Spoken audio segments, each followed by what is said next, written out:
Presentamos la Iglesia de los 9 millones con el pastor William Osmar Chamagua. Con el tema Una casa de gracia con...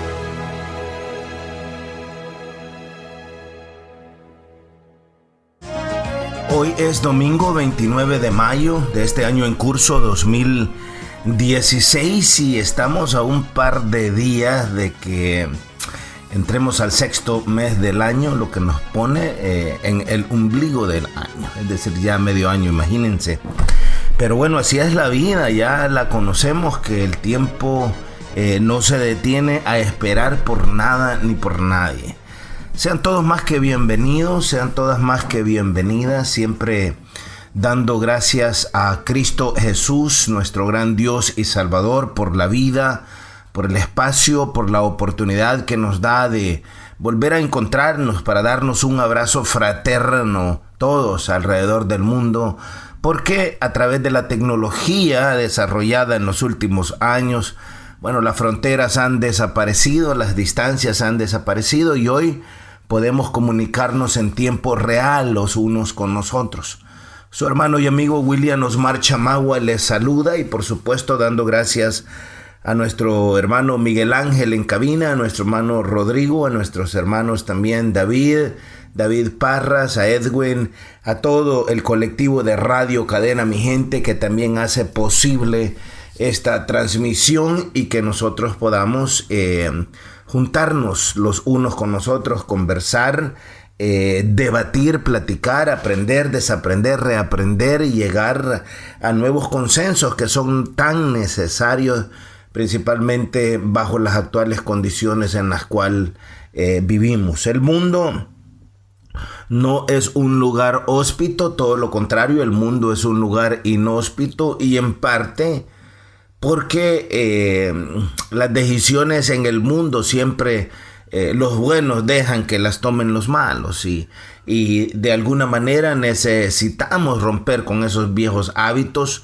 necesitamos romper con esas malas costumbres y necesitamos, como lo hemos venido diciendo a lo largo de los años tantas veces, cada uno de nosotros asumir la responsabilidad que le corresponde, les corresponde. Bienvenidos a esta nueva edición de la Iglesia de los 9 millones. En este domingo 29 de mayo vamos a conversar sobre el tema o bajo el tema un lugar de gracia convertido en un lugar de desgracia. Vuelvo y repito, un lugar de gracia convertido en un lugar de desgracia. Quiero, antes de entrar en el compartir este pensamiento, recordarles de la necesidad financiera, de las presiones financieras bajo la que siempre vive sometida Radio Cadena Mi Gente.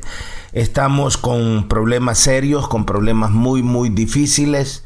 Tenemos unas partes que se han dañado en nuestra antena retransmisora en Oriente, unas partes llamadas módulos, y estas partes resulta que se han dañado y son muy caras, rondan alrededor de los $1,500.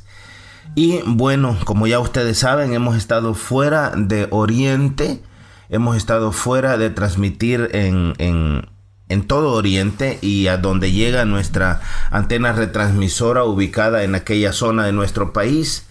Y es por esa razón, la falta de recursos económicos no nos da la libertad para estar adelante de los problemas, sino más bien atrás de los problemas.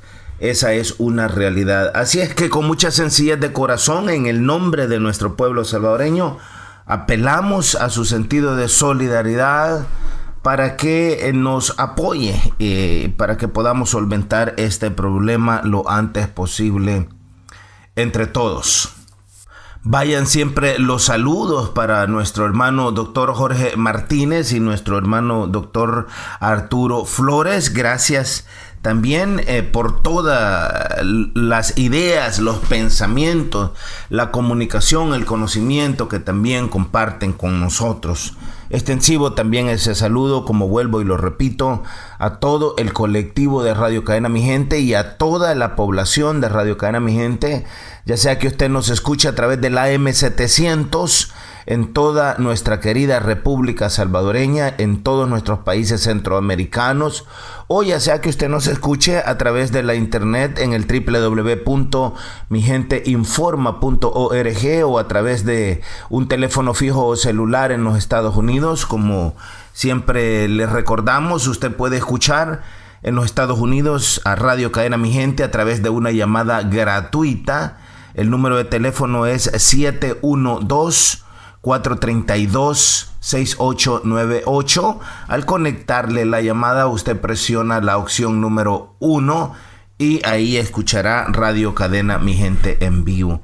Así es que agradeciéndole siempre a todos ustedes, hermanos, hermanas, compañeros, compañeras, que en el mundo también se continúan y han siempre sido solidarios con este proyecto de comunicación de país y que día con día también nos apoyan a través de sus oraciones, a través de su solidaridad financiera a los diferentes comités de apoyo en el mundo, allá en Suecia, en Australia, en Los Ángeles, en Ottawa, Gatineau, en Vancouver, en Red Deer, en Washington, es decir, en todas partes del planeta en donde ustedes están. Siempre vaya para todos ustedes nuestros agradecimientos.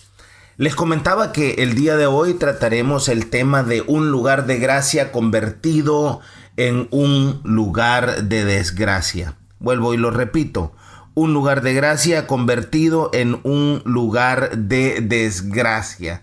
Y vamos a comenzar dándole lectura a un texto bíblico que encontramos en el Evangelio según San Juan. Si usted tiene una Biblia con usted, y espero que la tenga, le voy a invitar a que venga conmigo al Evangelio según San Juan, al capítulo 5. Y vamos a leer desde el verso 1 en adelante. Vamos a comenzar hoy de una forma diferente este pensamiento a la iglesia de los 9 millones para sentar la fundación de lo que va a ser este pensamiento que vamos a compartir el día de hoy. De nuevo, Evangelio según San Juan, capítulo 5, leemos en el nombre del Señor Jesucristo desde el verso 1 en adelante. Y nos dice la Escritura que después de estas cosas había una fiesta de los judíos. Y subió Jesús a Jerusalén. Y hay en Jerusalén, cerca de la puerta de las ovejas, un estanque llamado en hebreo Betesda, el cual tiene 5 pórticos. En estos yacía una multitud de enfermos, ciegos, cojos y paralíticos que esperaban el movimiento del agua. Hay ciertas palabras claves que vamos a irlas apartando, o mejor dicho, o dicho de otra manera, poniéndolas en color, porque van a ser parte del pensamiento que queremos compartir el día de hoy. En este verso 13 nos dice que en este estanque llamado en hebreo Betesda, se nos dice que tenía 5 pórticos, es decir, 5 puertas de entrada, por decirlo de alguna manera. Y que en estos yacía una multitud, para que usted tenga una idea, es un número de personas equivalente a mayor de 25,000 y menor de 49,999 personas. Así es que cualquier número entre 25,000 y 49,999 personas es una multitud. Un número de 50,000 para arriba ya serían 2 multitudes. Es decir, en plural, no estoy diciendo 2 o 3 multitudes, sino que ya serían multitudes.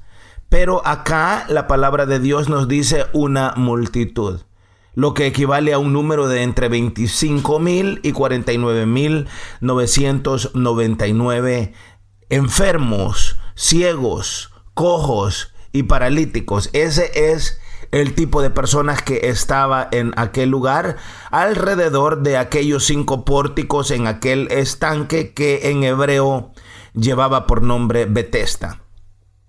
Y nos dice la Escritura en el verso 4, Evangelio según San Juan, capítulo 5. Porque un ángel descendía de tiempo en tiempo al estanque y agitaba el agua. Y el que primero descendía al estanque, después del movimiento del agua, quedaba sano de cualquier enfermedad que tuviese. Y había allí un hombre que hacía 38 años que estaba enfermo. Cuando Jesús lo vio acostado y supo que llevaba ya mucho tiempo así, le dijo: ¿Quieres ser salvo? Señor, le respondió el enfermo, no tengo quien me meta en el estanque cuando se agita el agua, y entre tanto que yo voy, otro desciende antes que yo.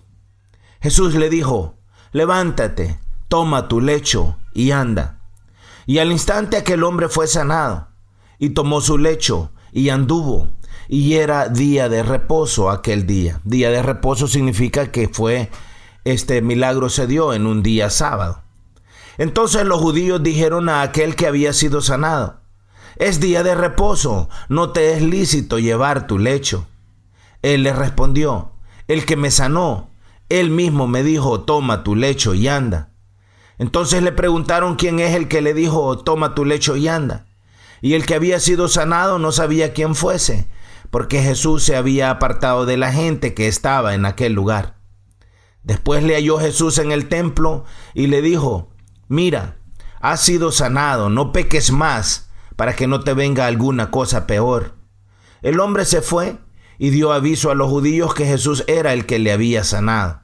Y por esta causa los judíos perseguían a Jesús y procuraban matarle, porque hacía estas cosas en el día de reposo.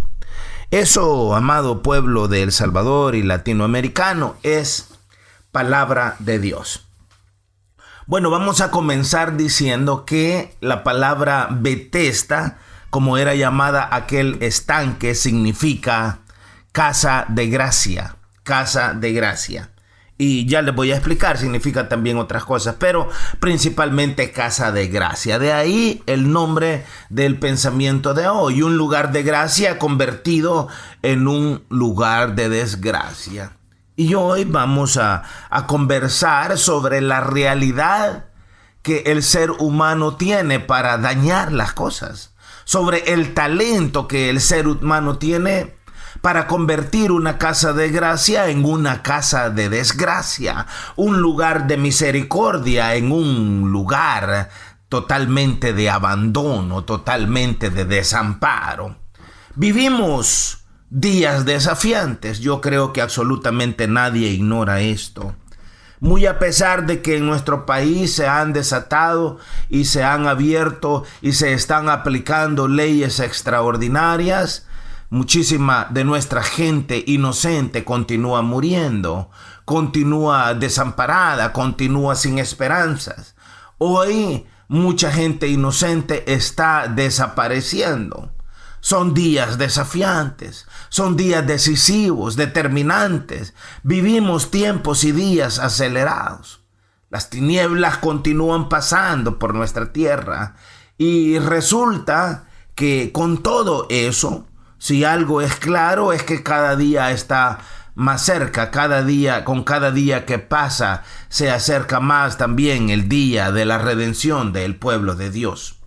Porque la verdad es que aún cuando nosotros éramos enemigos de Dios, la palabra de Dios dice que Él entregó a su Hijo unigénito para que todo aquel que en Él crea no se pierda, mas tenga vida eterna. Porque para Dios nosotros realmente tenemos muchísimo valor. Y por eso es que la voluntad de Él es que nosotros paremos de vivir en medio de tanto dolor, en medio de tanta miseria, que son en realidad consecuencia de la desobediencia del ser humano. Consecuencia de muchas veces nuestra terquedad. Consecuencia de muchas veces nuestra falta de interés en aprender nuevas cosas, en hacer nuevas las cosas. Dice el Señor Jesucristo que para heredar el reino de los cielos es importante que nosotros volvamos a nacer. Y cuando hablamos del reino de los cielos, no estamos hablando de aquel lugar que está más allá del sol. nosotros podemos construir el reino de los cielos acá en la tierra? ¿O es que acaso no se iría a vivir en el reino de los cielos si es que en El Salvador se practicase la justicia de una forma equitativa para todos? Si es que en El Salvador hubiese paz, si es que en El Salvador nuestro gobierno fuese dirigido de una manera decente, si es que en El Salvador los medios de comunicación, radio, televisión, medios escritos, medios digitales, estuviesen todos al servicio de la violencia de la verdad, ¿ustedes no creen que eso se asimilaría también a construir el reino de Dios en la tierra? ¿O es que acaso no podríamos nosotros decir que hemos construido el reino de Dios en la tierra si los ciudadanos, hombres y mujeres salvadoreños y latinoamericanos aprendiésemos a ser más tolerantes los unos con los otros, aprendiésemos a dar la razón cuando hay que dar la razón, aprendiésemos a ser humildes, a ser caritativos, a ser obedientes, a vivir sometidos a la verdad y a la justicia colectiva? La palabra Betesda se transformó, aunque el nombre significa casa de gracia. Aquella casa de gracia se transformó en un lugar de una profunda necesidad. El nombre de Betesda en el hebreo original nos habla del conjunto de cualidades por las que una persona o cosa resulta atractiva o agradable. Es decir, una cara puede tener gracia o puede mostrar desgracia. Pero aquel lugar, Betesda, aquel lugar que tenía aquellos 5 pórticos, aquel estanque, era un lugar tan bello, era un lugar tan hermoso, era un lugar tan lleno de gracia, que esa fue la razón por la cual le pusieron por nombre Betesda, es decir, casa de gracia. En la cristiandad, cuando nosotros estamos hablando de gracia, hablamos de la misericordia de Dios. Hablamos del poder sobrenatural que Dios da a una persona o a algún lugar para que obre según el amor y según la bondad que tenga que ver con su relación con Dios.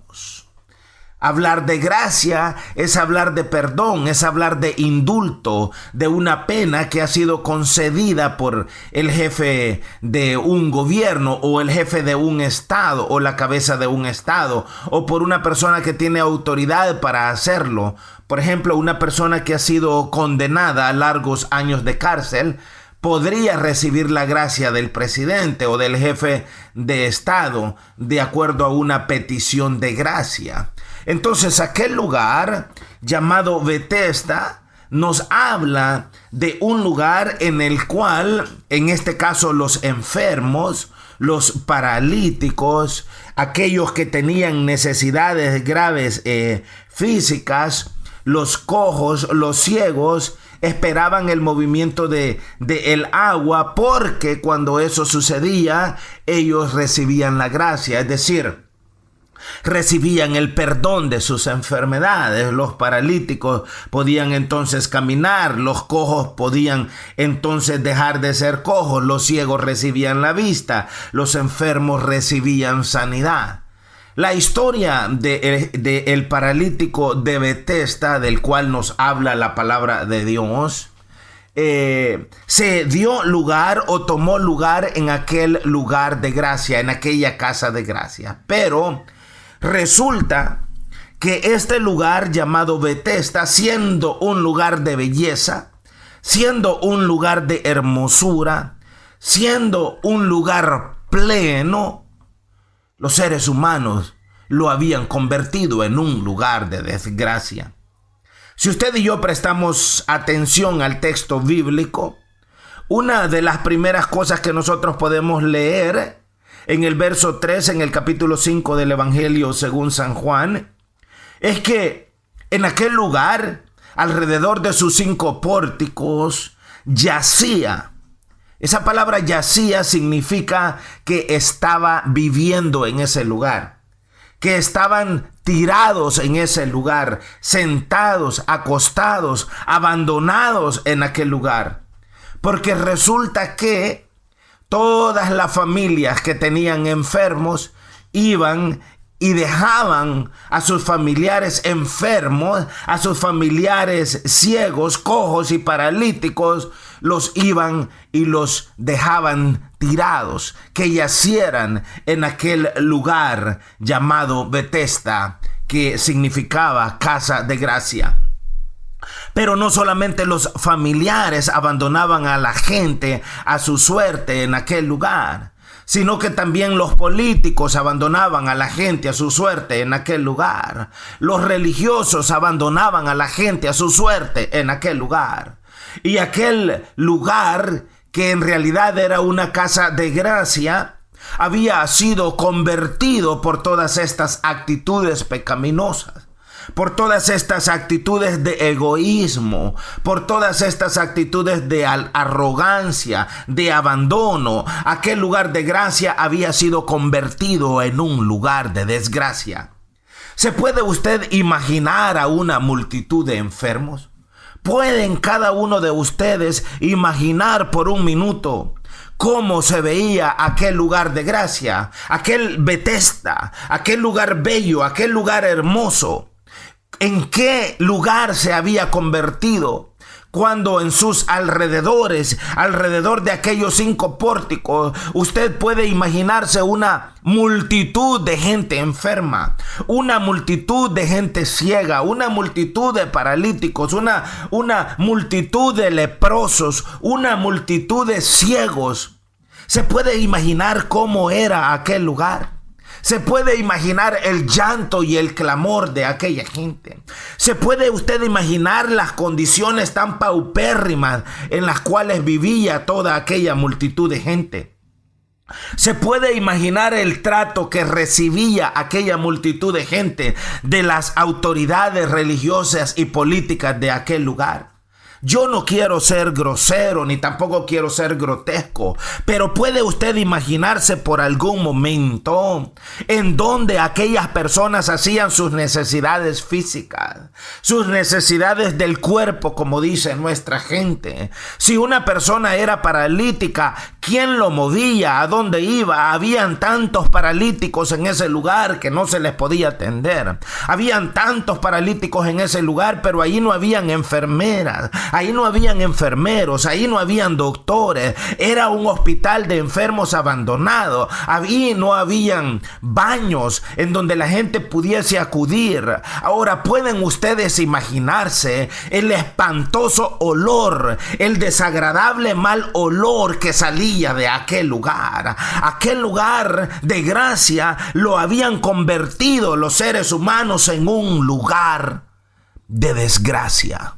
Y les comento esta cosa, o dicho de otra manera, les comento sobre estas cosas porque pensando en aquel Betesda de 2000 años atrás, pensando en aquella casa de gracia que el ser humano había convertido en una casa de desgracia, ¿o usted no cree que era una casa de desgracia cuando estaba aquella multitud de gente enferma, de gente ciega, coja, paralítica, esperando aquel movimiento del agua? Es decir, aquella gente había creído a la política del rebalse, de la que los políticos han hablado en El Salvador, que va a llegar el momento en que las cosas, el canasto se va a llenar y todo lo que rebalse va a llegar a los enfermos, a los cojos, a los ciegos, a los paralíticos. Y esperando aquella política del rebalse, aquel lugar de gracia, aquel Betesda, aquella casa de gracia se había convertido en una casa de desgracia, en una casa de llanto, en una casa de clamor, en una casa de desesperanza, de dolor, en una casa de horror, en un lugar maloliente, en un lugar en donde la gente se moría de hambre, en donde la gente se moría de necesidad, en donde la gente no tenía más para dónde dar, en donde la gente había sido abandonada por la clase política y por la clase religiosa.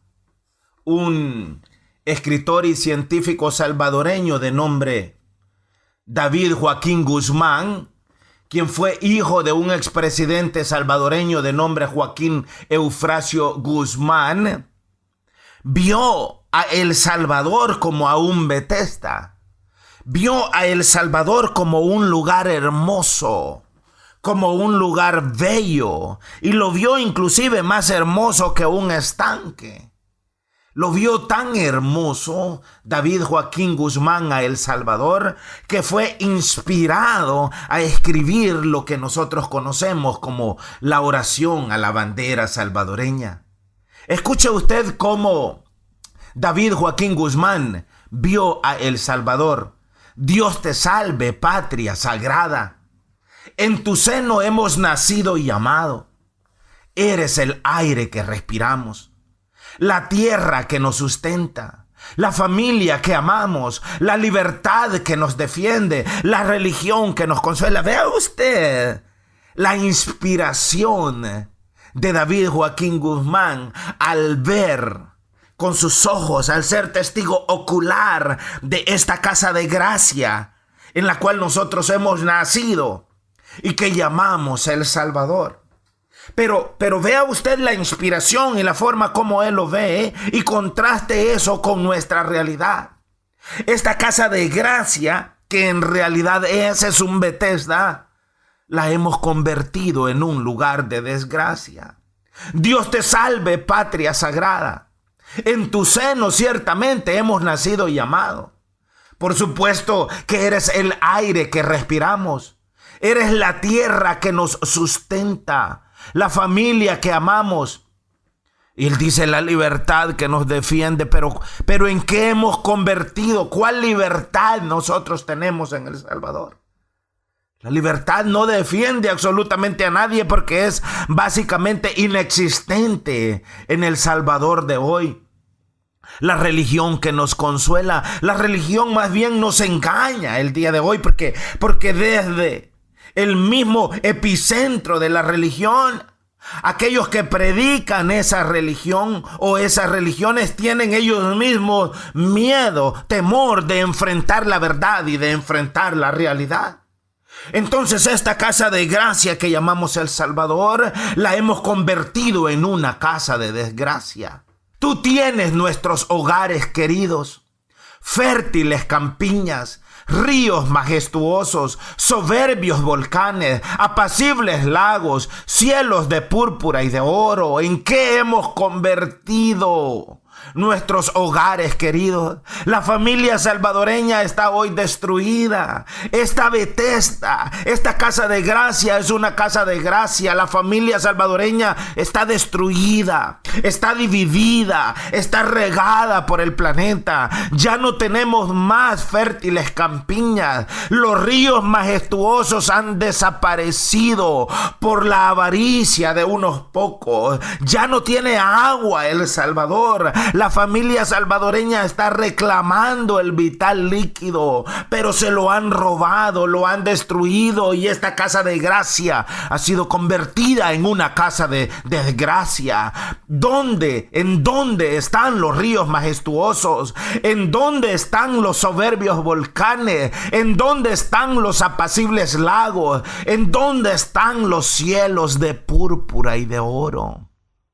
Vea cómo nuestros ríos han sido desaparecidos. Vea toda la crisis medioambiental que estamos sufriendo en El Salvador.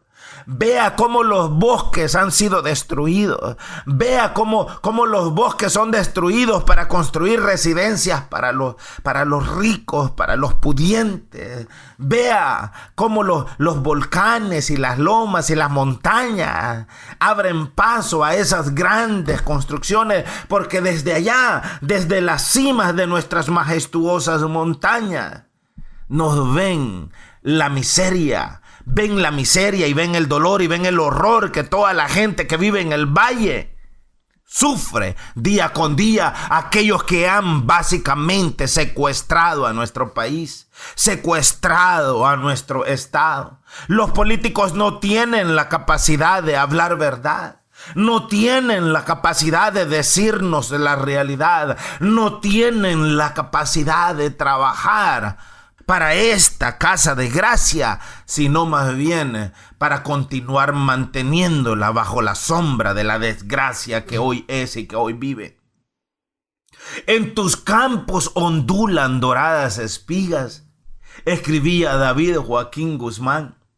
En tus talleres vibran los motores, ¿cuáles talleres? Chisporrotean los yunques, surgen las bellezas del arte.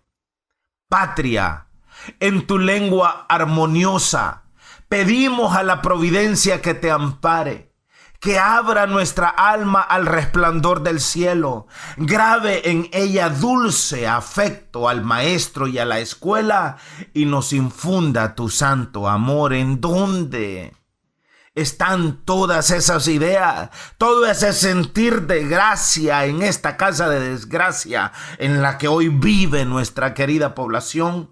Patria, tu historia, blasón de héroes y mártires, reseña virtudes y anhelos.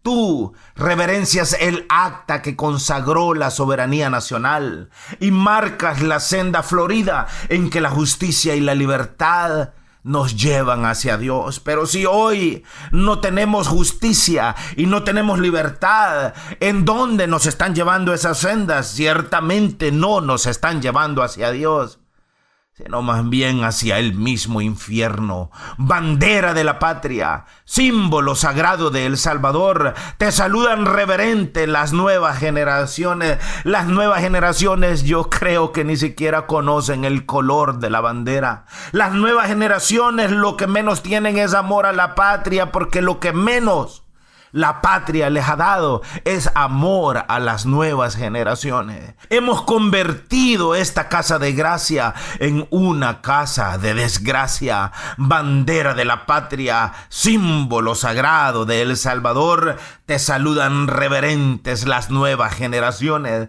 Para ti, el sol vivificante de nuestras glorias, los hicimos del patriotismo, los laureles de los héroes. Para ti, el respeto de los pueblos y la corona de amor que hoy ceñimos a tus inmortales sienes. ¡Qué bonito y qué precioso! Cuando esto era una casa de gracia, cuando esto era un Betesda de verdad. Pero hoy, ¿cuál es el resultado? ¿Qué es lo que tenemos en El Salvador? ¿Qué es lo que vivimos en El Salvador?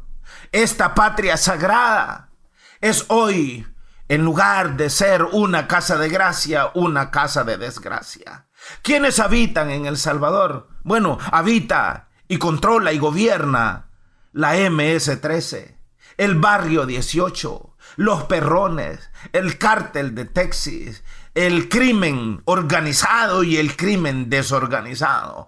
Hoy los personajes de El Salvador se llaman Chepe Luna, se llaman Morris Alexander Bercián Manchón, alias El Barney, se llama José Adán Salazar Umaña, alias Chepe Diablo, se llama Reinerio Flores Lazo. Hoy en El Salvador se habla del caso Tregua. ¿Y qué es la tregua? Es el Estado salvadoreño en contra del Estado salvadoreño. Hoy se habla de que los políticos abusan del poder. Los políticos extorsionan a la población. Vea, recibía una queja de uno de nuestros hermanos que vive en uno de los cantones de Jucuarán, en Usulután. Y él nos decía: quiero hacer un anuncio confidencial. Aquí en el cantón Zamuria de Jucuarán, departamento de Usulután, hay una tienda. La dueña se llama Miriam. Si usted va a comprar $1 de saldo, le cobra una cora.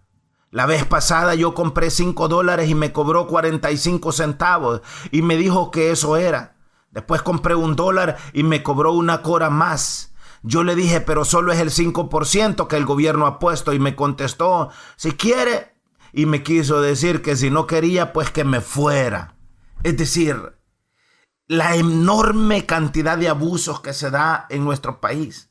Y no solamente el abuso que desde el gobierno se da con tanto impuesto y con nuevos impuestos, sino que también los abusos que los mismos comerciantes pequeños le hacen a la misma gente. En eso hemos convertido a este país. en un lugar de desgracia.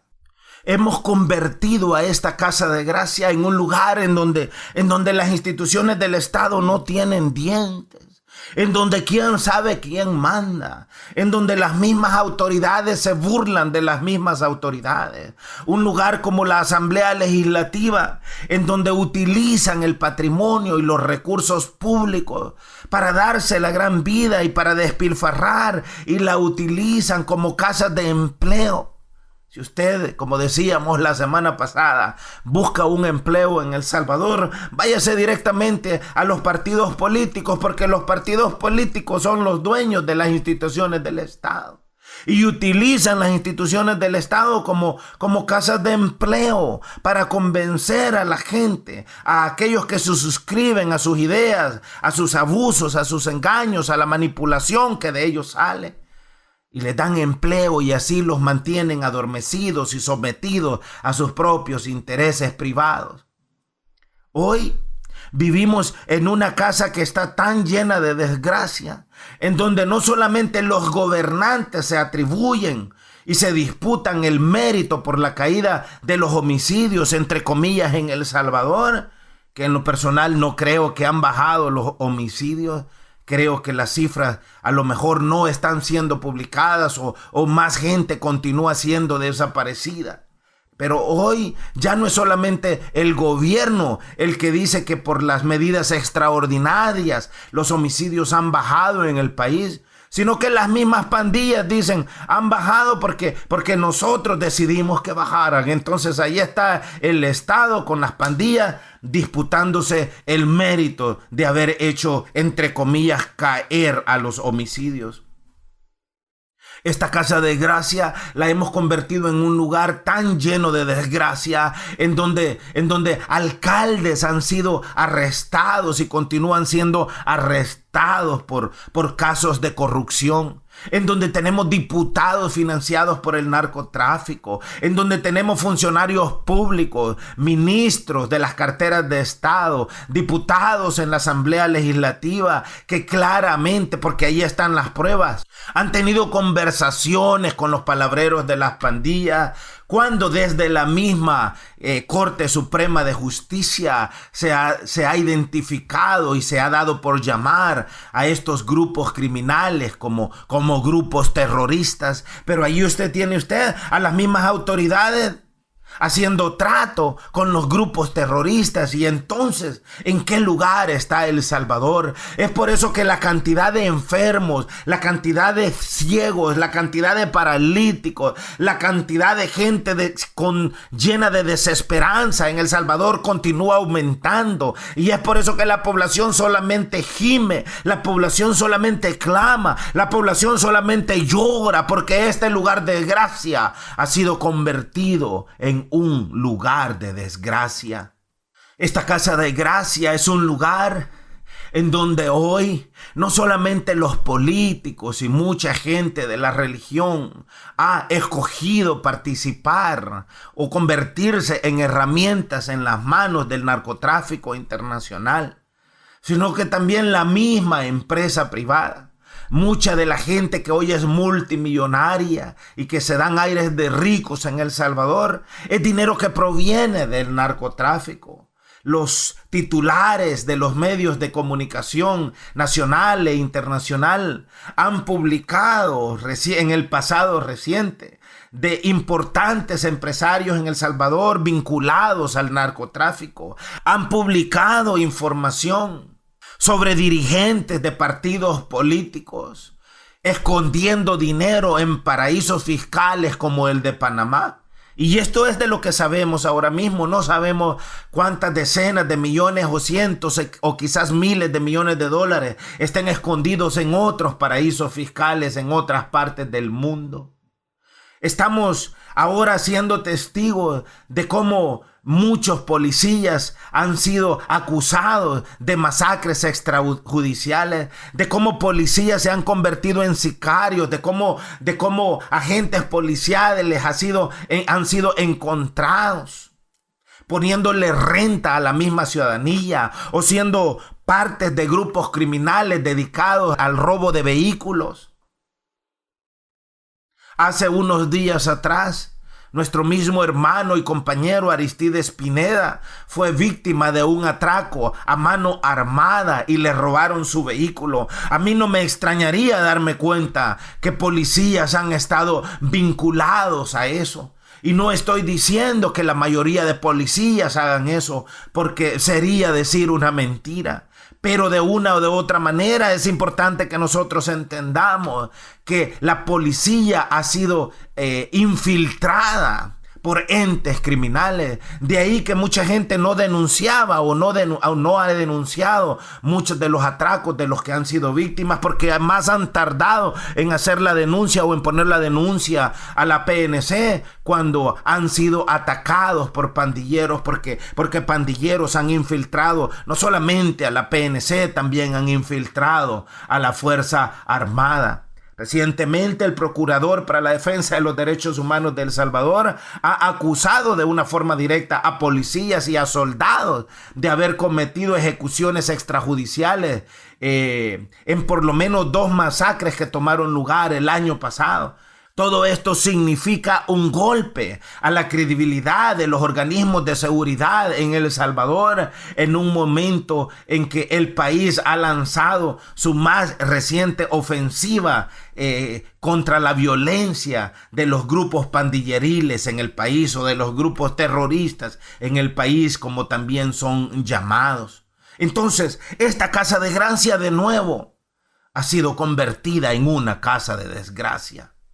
Hemos sido testigos como en recientes tiempos también la misma población LGBT en El Salvador ha sido sometida a la violencia, no solamente por parte de la policía o de agentes policiales, sino que también por parte de las pandillas. Y es que hay datos que han sido recogidos por activistas que sugieren que las fuerzas de seguridad y los miembros de las pandillas son los principales perpetradores de violencia en contra de miembros de la comunidad LGBTI en El Salvador, lo cual pone de relieve el bajo nivel de juzgamiento de los crímenes en contra de las minorías sexuales, no solamente en El Salvador, sino también en contra de Centroamérica. Esto no tiene que ver absolutamente nada que usted esté de acuerdo o no esté de acuerdo con el tipo de vida que las personas LGBTI se dedican o llevan en sus vidas. Pero no importa cuál sea el estilo de vida que un ser humano escoja llevar, no debe eso condenarle a la violencia, o no debe de eso condenarle a ser asesinado por el estilo de vida, en este caso sexual, que una persona escoja llevar. Entonces, lo irónico es que, aunque en El Salvador, desde la Corte Suprema de Justicia, se ha clasificado a los grupos pandilleriles como terroristas, y se ha declarado con pena de cárcel a aquellos que tengan relaciones o negociaciones con ellos, a los funcionarios públicos, nada de eso les ha importado. Nada de eso les ha importado. Tanto funcionarios públicos como de Arena, como del FMLN, se han sentado a negociar con ellos sin importar lo que la letra de la ley dice. Entonces, este Bethesda, este lugar de gracia, esta casa de gracia, esta casa de misericordia en la cual nuestra población y nuestra familia salvadoreña vive, ya no solamente se encuentra llena de pandillas, de grupos criminales, de narcotráfico, sino que también en su territorio han sido desplegados escuadrones élites antipandillas en las zonas rurales, y como en los años de la guerra, la familia salvadoreña inocente una vez más se vuelve a encontrar entre el fuego cruzado. Porque aquí nadie que comete delito paga absolutamente nada. Bueno, esta semana salió a la luz pública que el COENA, el ente que dirige a el partido político Arena, ha exonerado de todo cargo al diputado Ernesto Mason y al alcalde Ruano de Ilopango por haberse sentado a negociar con grupos pandilleriles. Los ha exonerado. Han aparecido por lo menos 3 diputadas de Arena diciendo que no están de acuerdo con eso, y eso pues hay que aplaudirlo, y están exigiendo por lo menos una disculpa pública, tanto del diputado como del alcalde de Arena, que se sentaron a negociar con los pandilleros, y cómo lo pueden negar si ahí está la evidencia. Pero en el caso del FMLN absolutamente nadie ha dicho nada, como tampoco nadie, ya todo se quedó callado, ya todo se quedó en el olvido con la Sociedad Montecristo. ¿Se acuerdan ustedes de la Sociedad Montecristo? La Sociedad Montecristo es la sociedad que unió a Chepe Diablo y al vicepresidente de El Salvador. Ya se les olvidó. En eso hemos convertido esta casa de gracia en un lugar de desgracia. En junio del 2000, cuando ya era alcalde de Santa Tecla por primera vez, Óscar Samuel Ortiz, dirigente femelinista y actual vicepresidente de la República de El Salvador, fundó una sociedad inmobiliaria con José Adán Salazar Umaña, alias Chepe Diablo, considerado por Estados Unidos capo internacional del narcotráfico, y con el empresario Rogelio Cervantes, quien corrió con el FMLN por la alcaldía de Antiguo Cuscatlán y perdió. ¿Ya se nos olvidó? Eso es esta Bethesda. Un país sin reglas y sin leyes, porque absolutamente nadie obedece nada en El Salvador. Es por eso que les preguntaba, ¿en dónde están tus fértiles campiñas? ¿En dónde están tus ríos majestuosos? ¿En dónde están tus soberbios volcanes, tus apacibles lagos, tus cielos de púrpura y oro? ¿En dónde están tus campos en donde ondulan doradas espigas? ¿En dónde están los talleres en donde vibran los motores? ¿En dónde? ¿En qué lugar chisporrotean los yunques? ¿En dónde surgen las bellezas del arte? ¿En dónde está tu historia? ¿En dónde está el blasón de héroes y de mártires? ¿En dónde están tus reseñas, virtudes y anhelos? ¿En dónde se encuentra el acta que consagró la soberanía nacional? Porque de soberanos es de lo que menos tenemos. ¿Qué tanto respeto se le tiene a la bandera de la patria, a ese símbolo sagrado de El Salvador, al cual las nuevas generaciones deberían, pero no lo hacen, de saludarle reverente? Lo que sí es cierto es, como dice la oración a la bandera salvadoreña: Dios te salve, patria sagrada. Dios te salve, patria sagrada. Porque los políticos no te van a salvar. Los religiosos corruptos no te van a salvar. Los empresarios corruptos no te van a salvar. Los miembros de la sociedad corrupta no te van a salvar. Los medios de comunicación y desinformación corruptos no te van a salvar. Entonces, Dios te salve, patria sagrada, porque esa es la única esperanza que te queda. Que Dios te salve, patria sagrada, porque nosotros en su conjunto, como sociedad, hemos convertido a esta casa de gracia en una casa de desgracia. Escuche usted algunos de los titulares publicados en los últimos tiempos en los medios de comunicación nacional e internacional relacionados con El Salvador. El Salvador golpeará y desarticulará las estructuras criminales. México asume la tarea de devolver los niños migrantes a El Salvador. El Salvador impone medidas drásticas en cárceles contra pandillas. Enfrentamiento entre pandillas y gobierno se acentúa en El Salvador. El gobierno de El Salvador ayudó a fortalecer a las pandillas. Eso es lo que dice un líder pandillero. En una entrevista con el portal de periodismo investigativo El Faro, un líder pandillero no identificado afirma que los partidos políticos de El Salvador le ofrecieron a los líderes de pandillas beneficios especiales a cambio de votos. Esos son los titulares de los medios de comunicación en las últimas semanas y los últimos meses. El plan seguro en El Salvador no ha contribuido a la seguridad de la comunidad. Líderes de pandillas en El Salvador ordenan poner fin a los asesinatos. El Salvador vive en impunidad. Un fin de semana sangriento, mortífero. El 26% de los homicidios en El Salvador son perpetrados por pandilleros. Imágenes de El Salvador, nueva capital del asesinato en el mundo.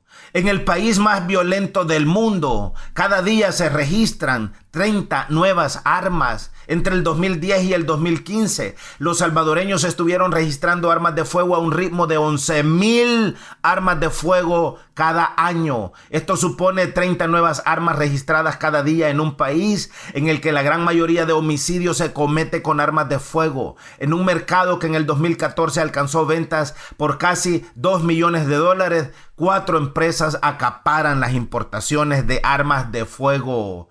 Y escuche usted más encabezados de los últimos días, semanas y meses en El Salvador. El Salvador considera estado de excepción debido a creciente violencia. Masacres, el alto costo de estrategia de seguridad de El Salvador. 500,000 vinculado a MS-13 y Cártel de Texas elude la cárcel una vez más. Un presunto aliado de alto perfil de la pandilla MS-13 y los narcotraficantes del Cártel de Texas ha sido absuelto en El Salvador, lo que pone de relieve una vez más las dificultades que enfrentan los fiscales salvadoreños para que prosperen sus casos contra operadores influyentes del crimen organizado. ¿Y por qué usted cree que eso pasa?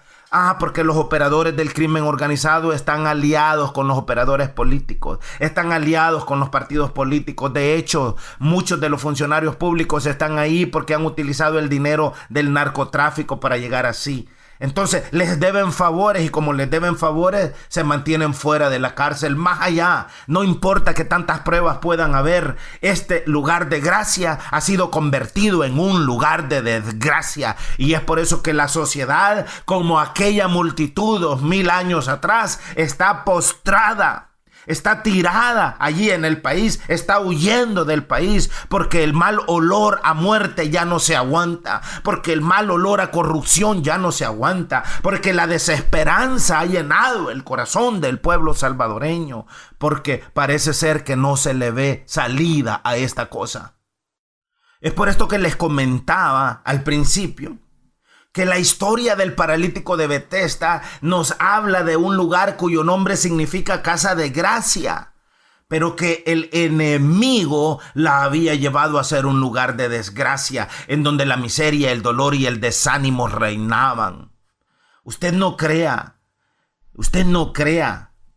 que los funcionarios públicos que nuestro país ha tenido han sido amigos de la sociedad. Mentira. En su mayoría han sido enemigos porque han sido precisamente los funcionarios públicos, han sido precisamente aquellos que han traficado con el buen sentir, con la fe, con la confianza de la población salvadoreña, quienes nos han llevado a construir este país lleno de tanta desgracia. Y es que cuando la religión y cuando la tradición toman lo de Dios para filtrarlo, para administrarlo, como si ellas fueran las administradoras de la gracia de Dios para el ser humano, entonces hacen el trabajo de las tinieblas, porque todo termina convirtiéndose en una perversión. Vea esta Constitución de la República que hoy tenemos, elaborada en 1983. ¿Por qué usted cree que el señor Roberto D'Aubuisson y sus compadres y sus amigos terminaron redactando este tipo de constitución?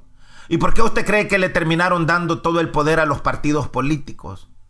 ¿Por qué? Porque ellos lo que querían era proteger sus intereses, lo que querían era proteger su poder, lo que querían era mantener amarrado, esclavizado y secuestrado al Estado salvadoreño. En el 2009 llega el FMLN al poder, que precisamente la Constitución de la República que hoy tenemos fue redactada para evitar que gente como la del FMLN llegara al poder. Pero finalmente, después de toda esta historia que hemos tenido, después de toda la historia de guerra, después de toda la historia de asesinatos y de abusos y de extorsiones y de robo y despilfarro descarado desde el Estado, llega el FMLN al poder. ¿Y a qué llega el FMLN al poder? A proteger esta misma Constitución. La misma Constitución que originalmente fue diseñada para mantenerlos a ellos fuera del poder, y ahora llegan ellos a proteger esta Constitución porque no quiere que ahora otros le reten el poder que ellos tienen, y se han convertido exactamente en aquello que ellos denunciaron. Es irónico, es irónico. Si usted presta atención a América Latina, América Latina es un subcontinente que cuenta con recursos petrolíferos, que cuenta con todo tipo de minerales, con recursos agrícolas, con recursos vegetales, abundantes reservas de agua y sobre todo abundantes reservas de gente inteligente, pensante, llena de conocimiento. Muchos que desde las 4 de la madrugada están arriba de cualquier día de la semana.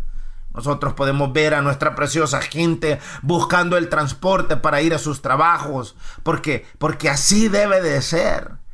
Pero ¿qué es América Latina? ¿Qué es El Salvador? Un lugar subdesarrollado, porque las condiciones de vida no existen para su gente, porque se le ha robado la esperanza, porque ese lugar bello, esa casa de gracia ha sido convertida en una casa de desgracia, ha sido secuestrada por pequeños grupos de personas.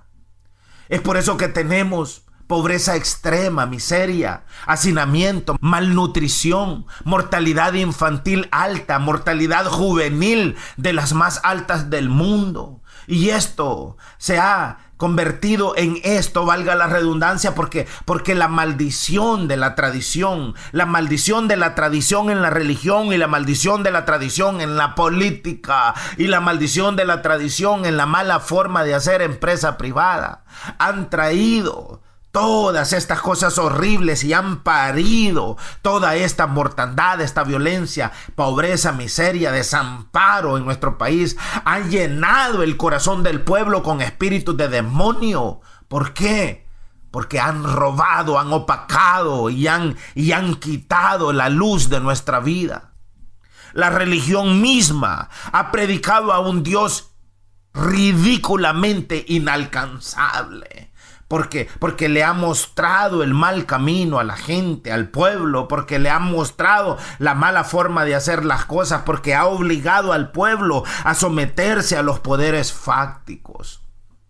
Hasta en la misma música nos han hecho sentirnos orgullosos de ser esclavos, como cuando se nos dice: soy carbonero que vengo, pero ¿para qué lo canto yo?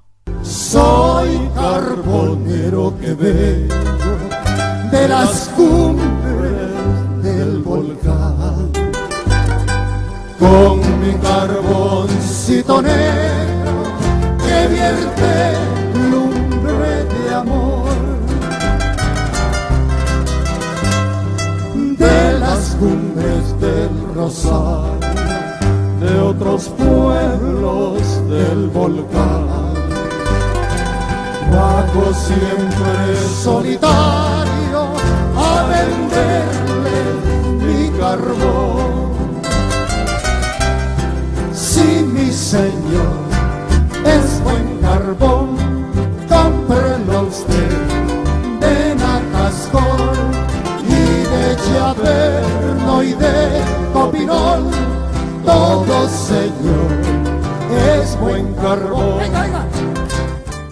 O escuche usted este otro audio y escuche y preste atención a la letra de cómo la misma música ha sido utilizada y se nos ha vendido como folclore salvadoreño para mantenernos sometidos, para mantenernos sumisos a un estilo de vida que es miserable, a un estilo de vida que solamente sirve para limpiarle los pies y para limpiar las casas de aquellos que nos explotan y de aquellos que nos someten. Desde las verdes montañas que circundan a Cuscatlán,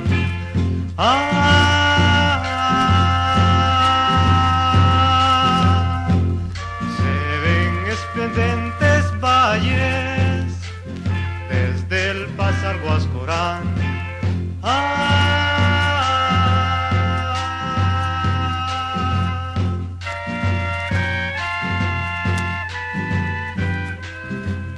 Nosotros somos inditos de Palecapopa y San Juan.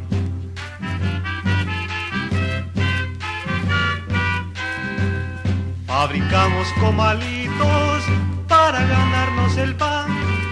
Fabricamos comalitos para ganarnos el pan.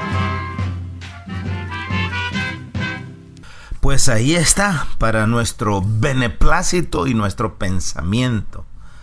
Pero eso no es todo, digo, para que también ustedes escuchen otras voces.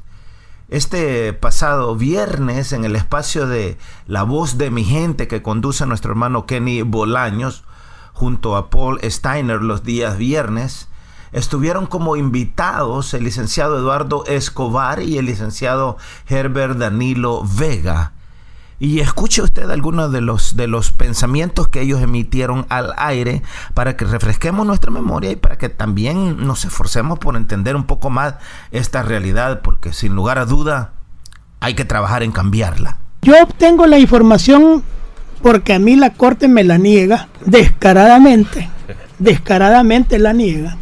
Y el instituto ha sido muy proactivo hasta antes de que la Sala de lo Constitucional se involucrara en investigar los viajes del expresidente Funes, el gasto de la publicidad, el gasto de seguridad privada. A partir de ahí hay un quiebre en el Instituto de Acceso a Información Pública. Hay un quiebre.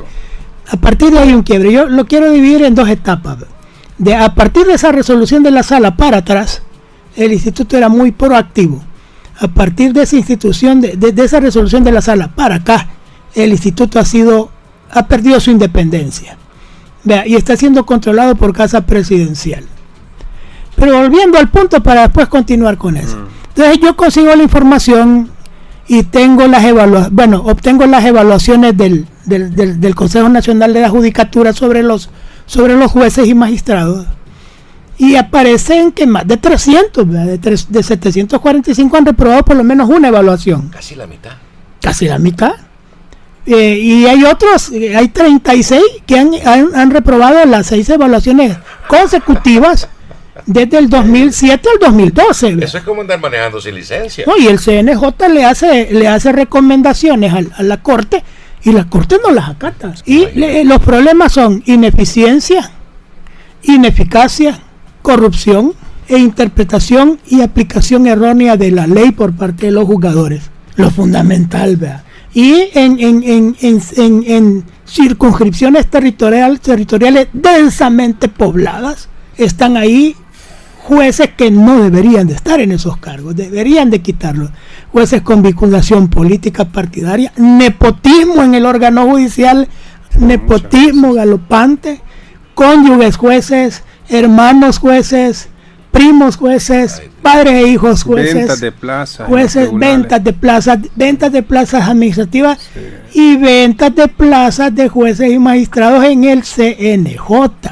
Te das cuenta que la calidad de la administración de justicia hace imposible que esa administración de justicia llegue a la gente. La ley de partidos políticos plantea que el ciudadano puede abocarse a los diferentes partidos políticos y solicitar la información sobre el financiamiento que ellos han recibido con motivo de las elecciones. Y bueno, y también en tiempo que no es electoral, ¿verdad? Usted lo puede solicitar.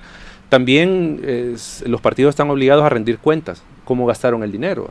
En esa medida, desde Acción Ciudadana tomamos la decisión de solicitarle a los 5 partidos con representación legislativa actualmente que nos revelaran o nos proporcionaran quiénes eran sus financistas, cuánto habían donado, qué tipo de donación era, si doné 10,000 camisetas o doné $50,000, lo que sea, y el tiempo en que se realizó la donación. En esa medida, los partidos, dentro de un margen amplio de excusas, en esencia no nos revelaron la información.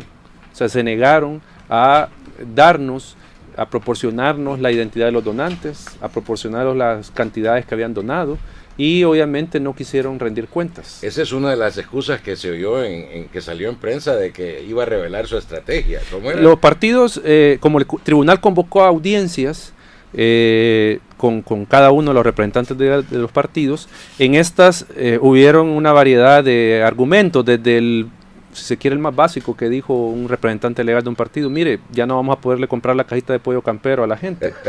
Así dijo literalmente, que eso iba a pasar, porque ya no iban a tener recursos, porque la gente, los donantes, si se revelaba que habían donado, no iban a querer donar. Otros dijeron... Qué chiste más burdo. Pero fue en serio, o sea, lo dijo, así lo dijo. Nosotros con Roberto Campos, que es el otro compañero, nos quedamos viendo como que hey, estamos en, o sea, no podemos creer que están diciendo eso, en serio, pero sí lo dijo. Los partidos también dijeron de que se sometía a un riesgo innecesario a los donantes que los iban a extorsionar. O sea, hay donaciones de $200. O sea, yo no sé, ¿verdad?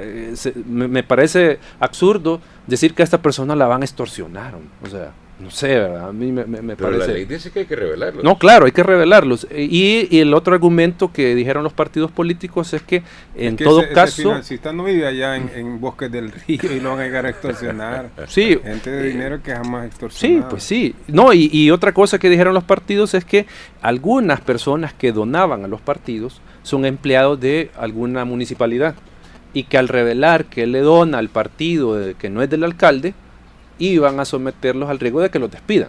Esas fueron otras razones, y la más, si se quiere, burda, porque no le puedo decir de otra manera, es de que se revele la estrategia electoral de los partidos políticos al revelar toda esta información. Entonces eso fue lo que los partidos alegaron, y esto me lleva a hacerle ver a la ciudadanía de que estos discursos de transparencia que está manteniendo tanto el FMLN como Arena, que fueron los partidos que más se resistieron, fueron los más recalcitrantes, es decir, no vamos a dar la información, es un discurso falso. ¿Por qué? Porque tenemos al FMLN diciendo, yo bien lo recuerdo, exigían que y fueron hasta la fiscalía, sí, que se investigara quién estaba financiando la campaña del robo del siglo por lo de las pensiones. ¿Se acuerdan de la campaña? El FMLN dijo, revelen quién está detrás. Sí. Ok, está bien, que revelen quién está financiando, pero ¿y por qué no revelan ellos su financiamiento? Arena estaba exigiendo, y hasta ayer que aprobaron los 152 millones en bonos, estaba exigiendo que se transparentara el manejo y el uso de estos fondos. Está bien, es fondo público, pero ellos no quieren revelar quiénes los están financiando, y todavía dijeron, no estamos obligados a rendirles cuentas a los ciudadanos. Todavía lo dijeron así. Entonces, son discursos falsos, son discursos que no hay que creerlos, porque en realidad con otras acciones demuestran todo lo contrario. Pues como usted ve, así de cruda es la realidad. Gracias a los licenciados Eduardo Escobar y Herbert Danilo Vega, porque realmente han ellos puesto el dedo en la llaga y nos han hecho saber desde otros ángulos la razón por la cual esta casa de gracia ha sido convertida en una casa de desgracia. Entonces, al final, ¿cuál es el resultado de todo eso? Pobreza extrema, miseria, hacinamiento, malnutrición, mortalidad infantil, mortalidad juvenil, como les decía, de las más altas del mundo. ¿Por qué? Por todos los engaños y por todas las cosas falsas, mentirosas, que nosotros como sociedad hemos creído. Por todo el abuso físico, emocional, espiritual y mental al que hemos sido sometidos. ¿Y cómo entonces podemos nosotros ser libres de eso? Escuche usted lo que pasaba con aquel hombre paralítico de Bethesda. Él tenía 38 años. Y en 38 años él había visto de todo. Había visto gente venir, había visto gente partir, había visto gente morir esperando por un día distinto. Y mientras tanto, aquel paralítico de Bethesda cada día estaba más desesperanzado y desilusionado. Pero con todo eso no se iba, porque había algo que lo mantenía en aquel lugar. Había cierta esperanza que no lo dejaba irse. Pero escuche usted lo interesante de lo que pasó con este paralítico de Bethesda, porque él estaba tan acostumbrado a vivir en medio de la miseria, en medio del llanto, del dolor, es decir, aquel mal olor que salía de aquel lugar él ya no lo afectaba, porque lo había convertido en parte de su vida. Y es por eso que un día de repente apareció por ahí el Señor Jesucristo. Y sabe lo que el Señor Jesucristo le pregunta a aquel hombre que tenía 38 años, que estaba enfermo y que estaba en aquel lugar. Dice la palabra allí en San Juan 5:6 que cuando Jesús lo vio acostado y supo que llevaba ya mucho tiempo así, le dijo, ¿quieres ser sano? Es decir, la pregunta fue sencilla. El Señor Jesús le dijo, ¿quieres ser sano? Ustedes, amados hermanos y hermanas, Ustedes, queridos compañeros y compañeras que están enfermos, si Jesús les apareciera y les preguntara, ¿quieren ser sanos? ¿Qué les responderían ustedes? La pregunta es sencilla. La respuesta es sí o no. Es decir, el Señor no estaba buscando discursos, no estaba buscando colores, no estaba buscando grises. Él hacía una pregunta sencilla para una respuesta sencilla, sí o no. Aquel hombre debió haberle respondido después de 38 años, sí, pero aquel hombre no le dijo que sí. Aquel hombre, en lugar de responder con un sí, se puso a darle excusas. Escuche lo que le dijo aquel hombre paralítico. 38 años paralítico, esperando el momento del milagro en aquel lugar. Y el milagro había llegado a él y él no lo reconocía porque él estaba esperando el milagro por otro lado. Él estaba esperando que el agua se moviera en el estanque. Y él sabía que él no tenía esperanza de saltar porque era paralítico y no había quien lo moviera a ese lugar en ese momento. Y el milagro lo tiene enfrente y no lo ve. Y el milagro le está preguntando, ¿quieres un milagro? Y él, en lugar de decirle que sí, le responde y le dice, no tengo quien me meta en el estanque cuando se agita el agua. Y entre tanto que yo voy, otro desciende antes que yo. Vea usted, no supo reconocer el milagro. Desde hace varios años ya el milagro está en El Salvador. Vea todos los años y todo el tiempo que hemos llevado ya comunicándonos a través de Radio Cadena, mi gente. A través de este medio se ha dicho de todo y se ha dicho para todos, y aún así hay una tremenda cantidad de personas que no quieren el milagro, que se les ha venido preguntando, quieren ser sanos, quieren convertir a este país en un lugar de gracia y que este país deje de ser un lugar de desgracia. Y muchísima gente hasta el día de hoy continúa diciendo que no. Muchísima gente hasta el día de hoy continúa dando excusas y dando razones por las cuales este lugar debe de seguir siendo un lugar de desgracia. Pues yo quiero decirles el día de hoy, en el nombre de Jesús, quiero preguntarles, ¿quieren ustedes el milagro? ¿Quieren de verdad convertir a este país en una casa de gracia, o están satisfechos con que este país siga siendo un lugar de desgracia? Si nosotros queremos convertirlo en un lugar de gracia, de una vez por todas tenemos que transformar nuestro pensamiento. De una vez por todas tenemos que atrevernos a aceptar la violencia de la verdad. Tenemos que atrevernos a abrazar la realidad tal como está para que la podamos transformar. Porque al menos que nosotros estemos dispuestos a eso, este lugar va a continuar siendo un lugar de desgracia. Y tenemos que hacerlo las mayorías, porque las mayorías son las que hacen también las transformaciones, más que todo si estamos hablando por la vía electoral. Es decir, ¿qué es lo que queremos? ¿Vamos a seguir postrados ahí en esa casa de desgracia? ¿Vamos a seguir esperando a que el agua se mueva? ¿Vamos a seguir esperando a que un ángel del cielo baje y nos toque y cambie el país? ¿O nos vamos a levantar? El milagro está tocando a nuestras puertas. La pregunta está llegando a nuestras puertas. ¿Quiere ser sano El Salvador? ¿Quiere ser sano? La respuesta es sencilla, sí o no. Y si la respuesta es sí, paremos ya de defender tanta vulgaridad. Paremos ya de querer tapar el sol con un dedo. Paremos ya de seguir nosotros mismos chupándonos nuestro propio dedo. Paremos ya de seguir siendo tapadera de tanta perversidad, de tanta corrupción y de tanto mal haber de las cosas.